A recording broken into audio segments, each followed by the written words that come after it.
Olá, sejam bem-vindos! Hoje a gente vai desvendar a história fascinante da benfotiamina. Pensa numa molécula com um superpoder, o poder de, basicamente, desarmar os estragos que o excesso de açúcar causa dentro das nossas células. Bom, vamos começar com uma pergunta que, na verdade, muda tudo. E se a gente pensar que a chave para evitar os danos do diabetes não é só, baixar o açúcar, mas sim mudar a forma como as nossas próprias células lidam com ele? É essa mudança de perspectiva que vai guiar toda a nossa conversa hoje. Quando tem muito açúcar entrando nas células, o dano não é direto. Na verdade, esse excesso acaba ativando uma espécie de gangue bioquímica. Vamos chamar esses caras de os 4 ladrões celulares, porque é exatamente isso que eles fazem: roubam a saúde da célula por dentro. E aqui estão eles, os nossos 4 ladrões. Cada um é, na verdade, uma via metabólica que vira um caminho de destruição.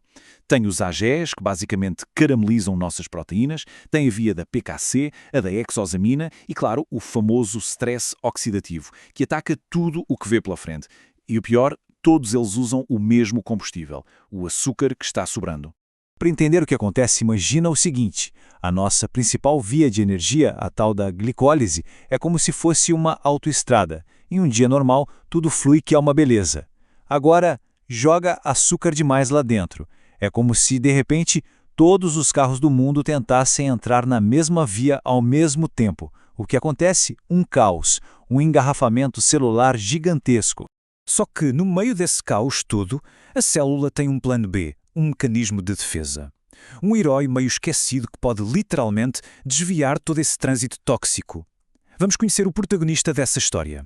E o nome do nosso herói é transcitolase. É uma enzima que funciona como um verdadeiro gestor de tráfego. A função dela é abrir uma saída de emergência nessa autoestrada celular congestionada. Ela pega os subprodutos tóxicos que estão se acumulando e desvia para uma rota segura, bem longe dos caminhos que alimentam aqueles 4 ladrões. Mas claro, tem um detalhe. A transcetulase não faz mágica sozinha. Ela precisa de uma chave específica para conseguir abrir essa rota de desvio. Sem a chave, o nosso gestor de tráfego fica lá, de braços cruzados, só olhando o caos acontecer enquanto os subprodutos tóxicos se acumulam e acabam alimentando as vias de dano. Então, que chave é essa? É algo que todo mundo já ouviu falar, mas talvez não nesse contexto. Estamos falando da vitamina B1, ou tiamina.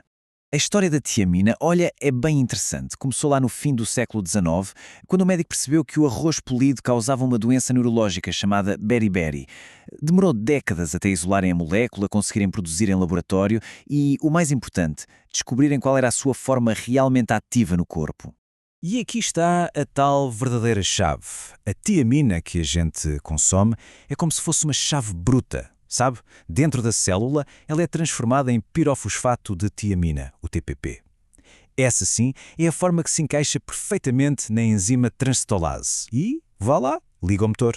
Só que aí vem o grande problema. A gente tem a chave, mas ela tem dificuldade de chegar na fechadura. A tiamina comum é solúvel em água, e a membrana das nossas células é feita de gordura, então ela até entra, mas entra pouco, e não na quantidade necessária para dar conta de um engarrafamento gigante causado pelo excesso de açúcar.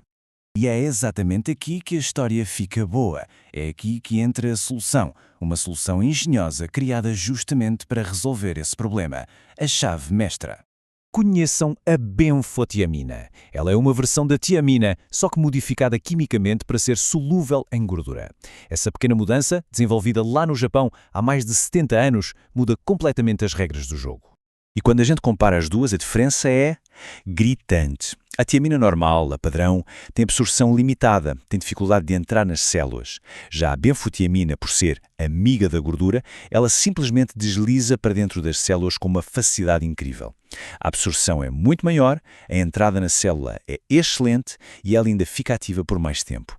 E para ter uma ideia do tamanho dessa diferença, os estudos mostram que ela consegue aumentar em até 5 vezes os níveis da chave ativa, o TPP, lá dentro da célula. 5 vezes. Isso significa que a gente consegue entregar muito mais poder para a nossa enzima heroína exatamente onde ela precisa.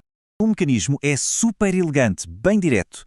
Primeiro, a benfotiamina é absorvida com facilidade. Segundo, ela entra na célula sem pedir licença. Terceiro, lá dentro, ela se transforma de novo na chave ativa, o TPP. E quarto, esse TPP turbina a nossa transcetolase, deixando ela prontinha para resolver o engarrafamento. Agora, o grande final da nossa história. Com a transcetolase funcionando a todo vapor, o que será que acontece com aqueles 4 ladrões? Pois é, o plano deles está prestes a ir por água abaixo. E isso, veja bem, não é só teoria. Um estudo muito importante, publicado na famosa revista Nature Medicine, bateu o martelo. A benfotiamina não só bloqueia uma via de dano, ela bloqueia 3 das principais vias ao mesmo tempo. Basicamente, ao reabrir aquela saída de emergência na autoestrada solar, todo aquele excesso de subprodutos tóxicos é desviado para uma rota segura, a chamada via das pentoses fosfato. E o legal é que essa via não só evita o dano, como ainda produz coisas úteis para a célula, tipo antioxidantes. Resultado? Os ladrões ficam sem combustível. Fim do assalto. Certo, mas e no mundo real? O que isso significa? A pesquisa já mostrou resultados bem animadores, principalmente na neuropatia diabética, ajudando a aliviar dor e melhorar a função dos nervos. E não para por aí. Existem estudos promissores na proteção dos olhos, dos rins e até mesmo em doenças como o Alzheimer.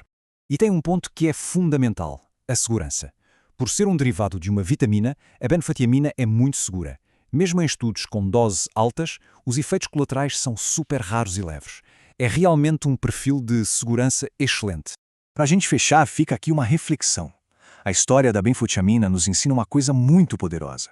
Às vezes, em vez de só lutar contra os sintomas, a gente pode ir direto na raiz do problema, mirando em enzimas-chave que controlam o nosso metabolismo. E a pergunta que fica é: que outros engarrafamentos metabólicos, que outros grandes problemas de saúde a gente poderia resolver com essa mesma abordagem de chave mestra? Fica a reflexão. Muito obrigado pela companhia.